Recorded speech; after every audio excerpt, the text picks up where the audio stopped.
We have traveled all over Kenya and East Africa to find hard-working farmers. We want to celebrate them while giving them the knowledge they need to improve their farms, get better yields, and become profitable farmers. We will see how farmers across the region can learn from experts and from each other in every way. Join us and our experts on this journey and share their families' experiences as they make these changes. Karibu to the Shamba Shape Up Safari.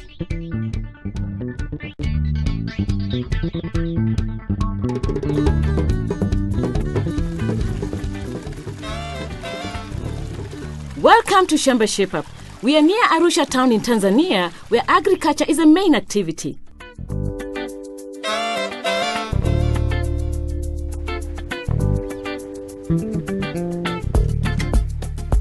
In the village of Moivaro, we meet Grace Kimambo, who lives on this 1-acre farm with her family.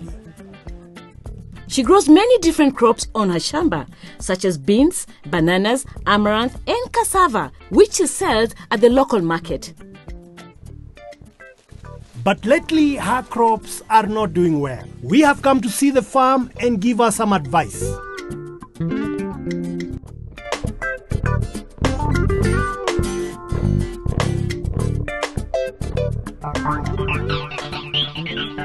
Grace, thank you for inviting us to your farm. We are very grateful. How long have you been farming? Not long time ago. It's like 4 years or so. What are you planting? Vegetables and bananas. What kind of problems do you face in your farm? To begin with, diseases, but more importantly, markets. You can harvest well, but that's the end of it. It remains here in the farm, nowhere to sell it. Do you have any livestock? Livestock and chicken.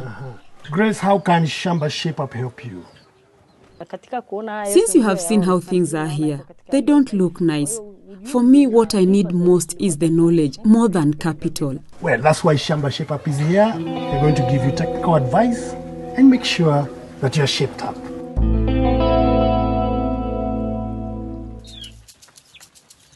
Grace has spent a lot of time and effort investing in her chicken business. But diseases sometimes prevent her from making any money from them. It sounds like Grace's chicken business needs some expert advice. We know just the right man for the job. We asked Caleb, a veterinary officer with ultravitis, to pop by and advise on her existing chicken venture. Caleb, you've had a look at the chicken shed. So what were your observations? A number of things need to be changed, from sanitation, hygiene, and the structure itself. For you to prevent diseases, there are a number of things to do. Which one is better first of all? Is it to prevent or to treat? Vaccination. Prevention is better than treatment. And for you to prevent diseases, consider 3 things. 1 is vaccination, 2 is biosecurity, 3 is proper feeding, and of course, prevention of parasites. What is biosecurity? Biosecurity is preventing that germs from reaching your chicken. And how do you do biosecurity? It is a number of things. First, it starts with the type of your housing. Is it good? Does it prevent rats? Because you need to prevent rats. Also, sanitation. Like I have mentioned to you, sanitation in your chicken house is not very good. You need to start with clean environment. You clean the house, the roof, the walls, and the floor. At the floor, you put wood shavings. After doing that, you need to disinfect by spraying with a disinfectant called Ultrazide. Ultrazide is used to do the cleaning and disinfection. It can kill all bacteria, all the germs, and it is safe for you and your birds. After washing the house, you need to do a good disinfection using the Ultrazide.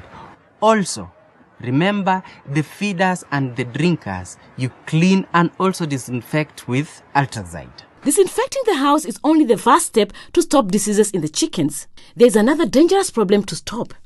The second thing you need to do in biosecurity is prevention of rats.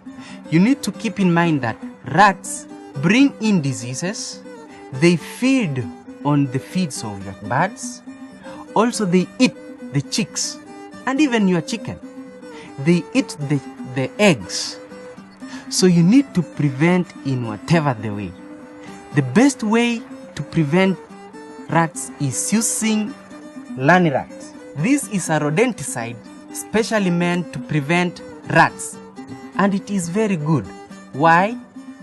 Because it can attract the rats that you have said are hiding themselves in holes or in the bush. It can attract. It has very good smell that pulls the rats, and once a rat has eaten, it must die. Another good thing about it is that this does not kill the rats instantly. When rats die there and then instantly on that spot, it will give the others a signal that there is danger here. So that creates bait shyness. They run away, so you'll never catch them.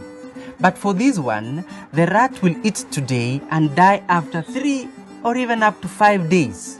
In the meantime, he will be calling the other rats and they eat, then wait for death. Nevertheless, this Lanirat, when a rat dies, it does not leave bad smell. It dries up.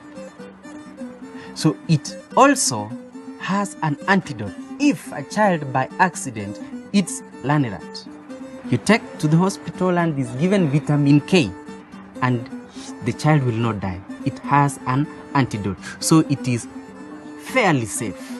Apart from biosecurity, the next thing you need to do in preventing diseases is vaccination. I know Newcastle has been a problem to you, and there is a program you need to follow in preventing diseases in chicken. Many of the diseases which cannot be treated in chicken are caused by viruses, and it is well prevented through vaccination.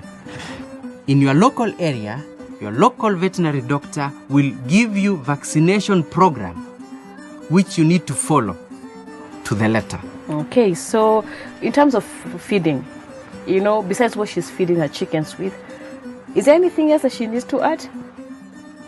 Yes, the most critical type of feed that chicken normally lack is vitamins. I can see you give your chicken mostly grains, and they are likely to lack vitamins. Another thing that chicken normally lack is amino acids. There are 3 types of amino acids which are very important in chicken, and if they miss, they will not survive. Fortunately, we have put all those vitamins and those amino acids into one pack, which is a supplement in chicken. It is called amylite. Amylite is a supplement for feeding your chicken, and it is added to water. Caleb, thank you so much for that information. So now tell us, where do we begin? We begin right away with the housing. Okay, let's begin. If Grace is serious about rearing healthy broiler chickens, she must stick to the hygiene rule book. The first step is to clean the chicken house, removing all the dust and cobwebs and the old droppings and rubbish from the floor.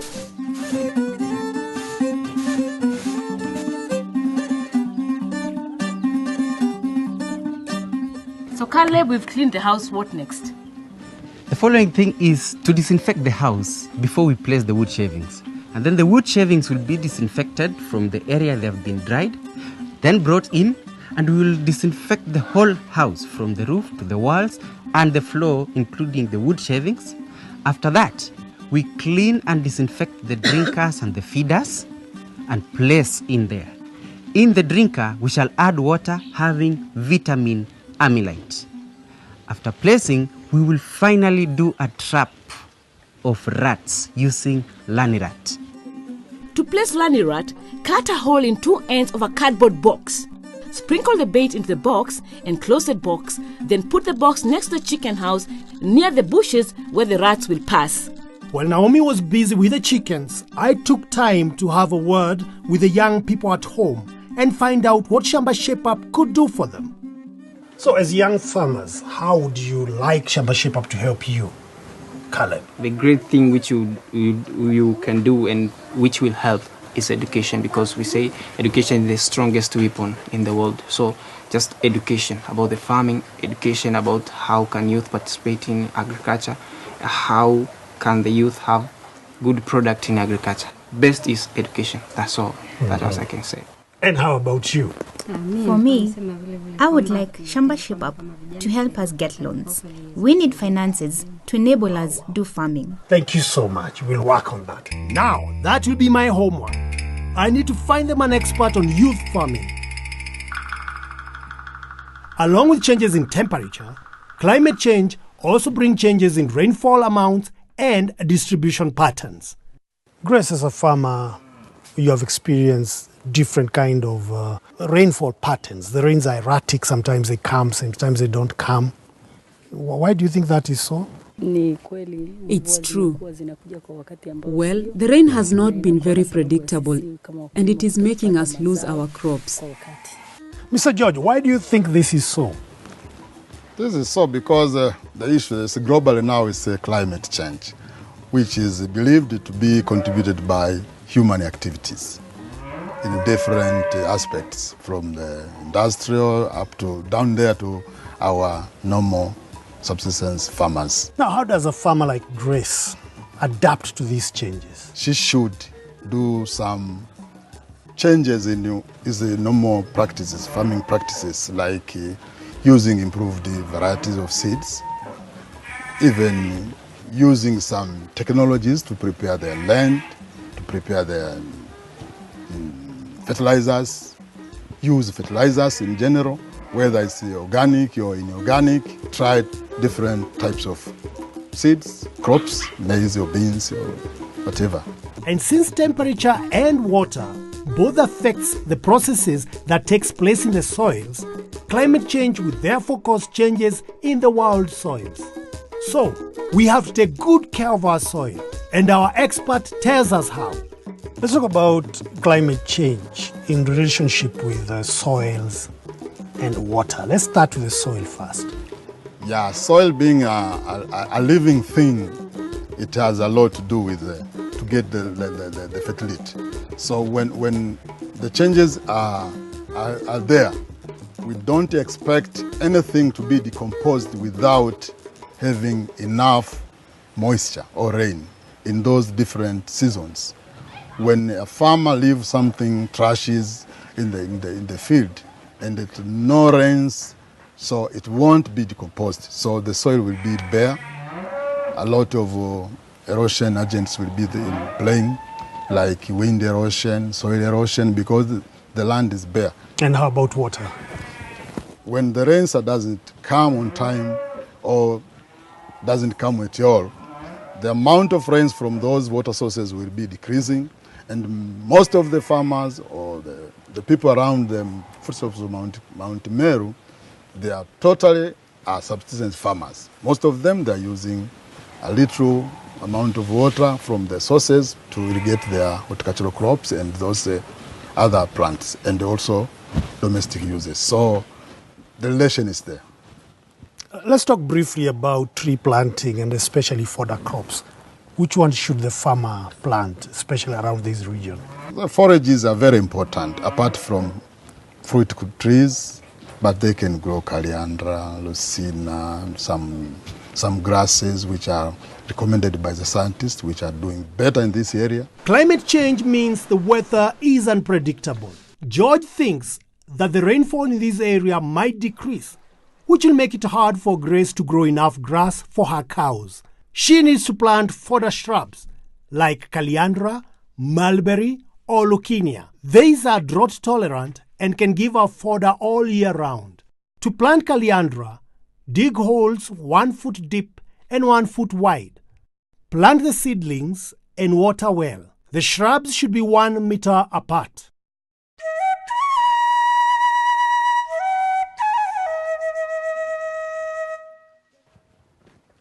We've covered so much in the first half of the show. And there's still more to come right after the break. Coming up, will we manage to keep our promise to Caleb and his sister?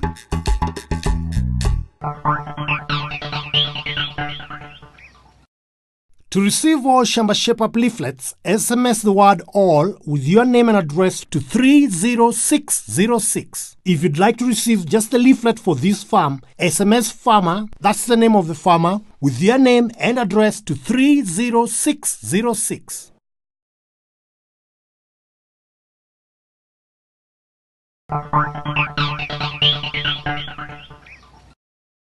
Welcome back to Shamba Shape Up. We're still shaping up Grace Kimambo's Shamba in Meru district in Arusha, Tanzania. So let's get to work. Before the break, we had advised Grace on the proper way to manage her chickens. We also had a chance to look at climate and use of natural resources. And still, we have a lot of advice for her. Now, consistent healthy yields don't just happen by accident on a shamba. It takes careful planning to condition the soil for best results. And this is where a soil test is vital to the success of any shamba. And we have the results. Timothy, I can see you're ready with the soil test results for Grace. Yeah. Could you tell us how it reads? Yeah, Grace Kinambo is a very good farmer. However, the soil acidity on her farm is 5.1. Therefore, Grace will be required to add agricultural lime in your farm. When you look at other nutrients, for example, nitrogen, phosphorus, potassium, you are doing well on phosphorus only. Your nitrogen is too low and your potassium is too low. Therefore, you'll apply an NPK fertilizer 17, 17, 17. How about the use of manure? Yeah, she's using good manure on her farm, but to improve more on soil health, Grace will be required to add 1 ton of manure on your farm again. That's what you should do to improve your soil health. If you don't have manure from cow dung, then you can use chicken droppings. If you don't have chicken droppings which are enough for your farm, then use plant residues to make your own compost for your farm. Timothy, what other crops can she grow? Potatoes, Irish potatoes, onions. And lastly, you must use certified seeds from an agrovet. Those ones will give you higher yields and ensure that every time you weed your farm, so that the weeds do not take up the nutrient elements in your farm.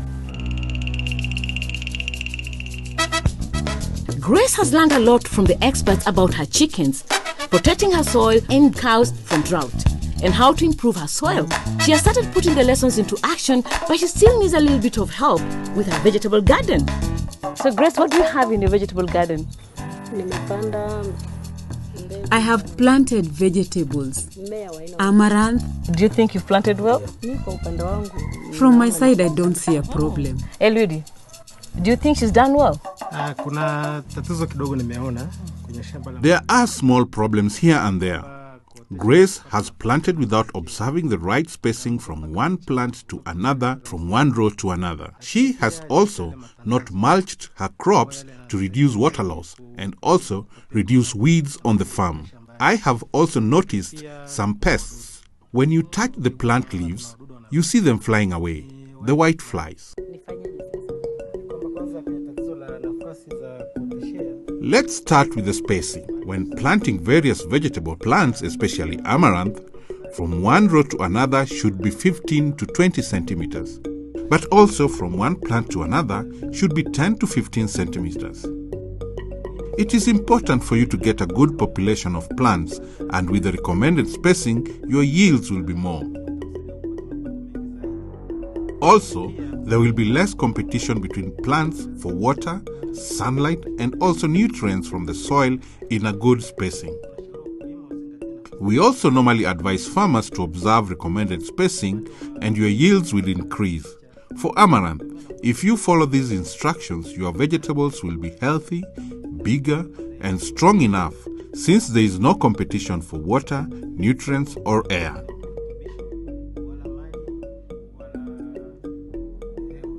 Turning to insects or pests, well, it's a common problem. Most varieties of vegetables are prone to attacks by insects. So we advise farmers to follow instructions and guidelines on dealing with pests by using pesticides to prevent insect attacks.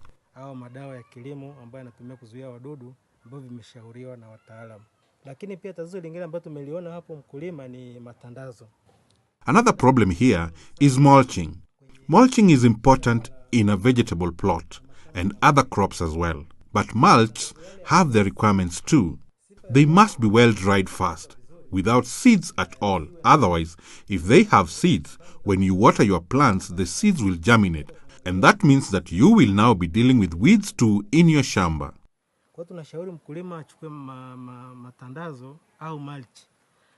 We advise farmers to use well-dried, seedless mulch like banana leaves to spread on the shamba.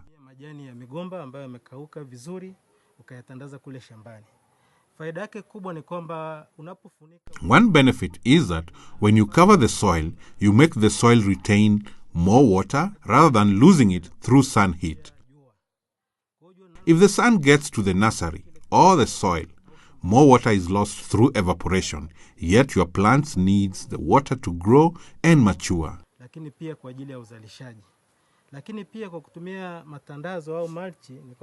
Also, by using mulching, you reduce the amount of watering. If, let's say, you used to water twice, thrice, or 4 times, you will just water once in a week. Since your mulch will prevent water loss, another benefit is after a while, in the farm and continuous watering, the mulch rots away and becomes compost manure.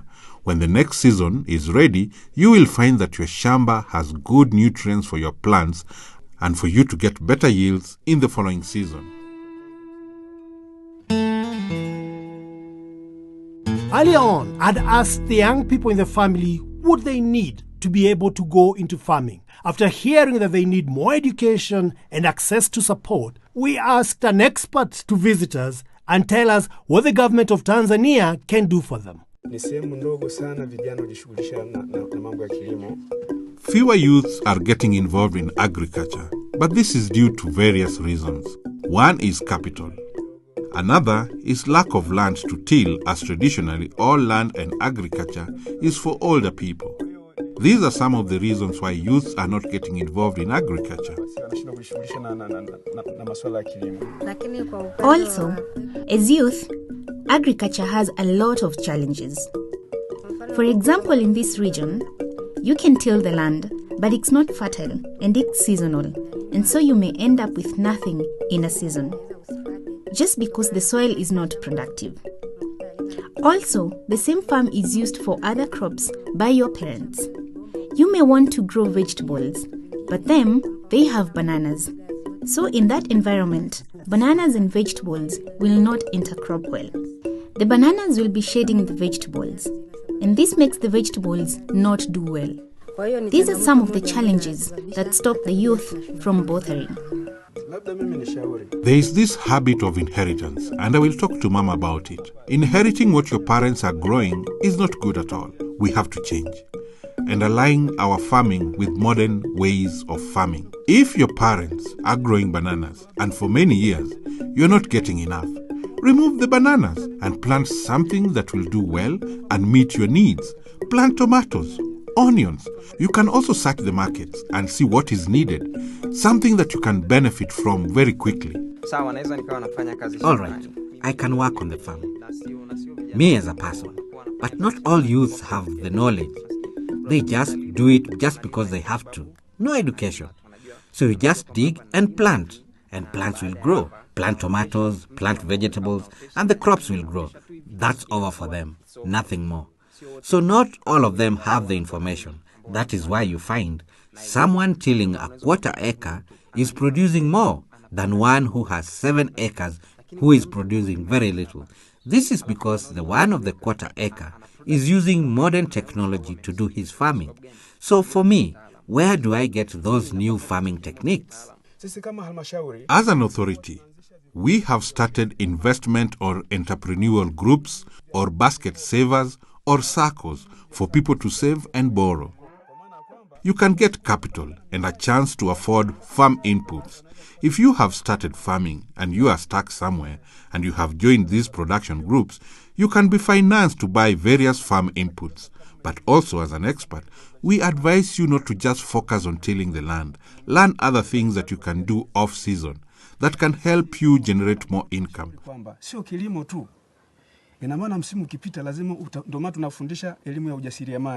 So, you can also learn how to irrigate a small portion of your land for off-season purposes. You just don't sit and wait. Kwamba unaweza ukafanya shughuli zingine. Kwa maana ya kwamba kilimo kiendana na biashara. Kwamba si lazima uwe mkulima tu. Of course, once you plant, there are periods in between before weeding or harvesting. What can you do during that period? Uhitaji bado muda wa kupalilia haujafika, utakaa tu. We can see that it is important for young people to get into farming and agribusiness. And to do this, they need all the services available to them. The governments of all the East African countries are very keen to encourage the youth to take up this challenge. And we hope that Caleb and his sister do so.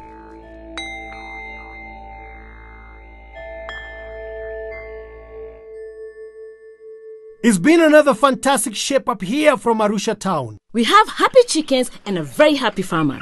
With all our tasks complete on this Shamba, it's time to go and tell Grace kwaheri. It's been yet a great Shamba Shape Up show here. And Grace, tell us, did you enjoy Shamba Shape Up? I'm grateful for your coming here since I have learnt a lot. And I have learnt new farming technique. I was doing things at my level down there. But now I am informed and I'm happy you people came. So what I have learnt, I'm going to put it in good use and I'm sure I will succeed this time in farming. Grace, if you're happy, you're also very, very happy. Thank you very much. It's been another great show from Arusha, Tanzania. And we'll see you next time right here on Shamba Shape Up. We've covered so much, and if you are like me, you may not remember it all. Weather, diseases, new crops, type of crops, cows, goats, chickens, markets, and so much more. Shamba Shape Up has a service to help you, so you don't have to remember everything. It is called the iShamba, and it can send information to help you know what to do on your farm and when to plant. You can even call and talk to an expert if you get really stuck. Just send an SMS with the word JOIN to 21606. And you can shape yourself up anytime and anywhere. Shamba Shape Up is online. To learn more about today's topics or to watch any of our previous episodes, visit shambashapeup.com, select the episode and click play. You could also visit our Facebook page, Shamba Shape Up, to get more information, get involved in discussions, and also get a chance to enter some of our great competition to win great prizes. You can also find us on Twitter at Shamba Shape Up, or simply text 30606.